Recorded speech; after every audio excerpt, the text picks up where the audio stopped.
Reflective writing tasks commonly expect you to connect theories or concepts from research to concrete experiences with examples of what people do, say, think and feel. These can be your experiences or those of others, such as those described in research. When you can clearly match theory with concrete experiences, you show you understand the theory or concept you're writing about. One way to organize your writing is to think of waves. Waves can be different lengths. The following 3 examples will show you waves in a paragraph. This wave starts with theory and then shifts down to concrete experience. For example, here the concept of maturation is connected to Ruby and the example of putting on shoes. So, the theory comes first in this example. Then a link is made to a child's experiences.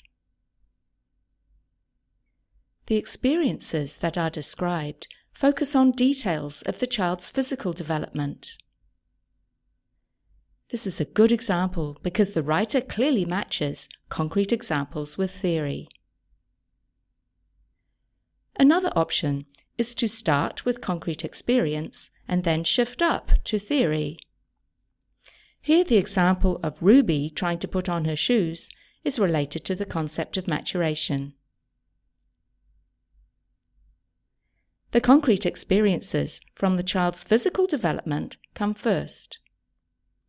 These are then linked to theory. Again, there is a clear match between the examples and the theory. A third option is the full wave. Here, Erikson's theory is related to joining a football team. This experience is also related to Kohlberg's theory.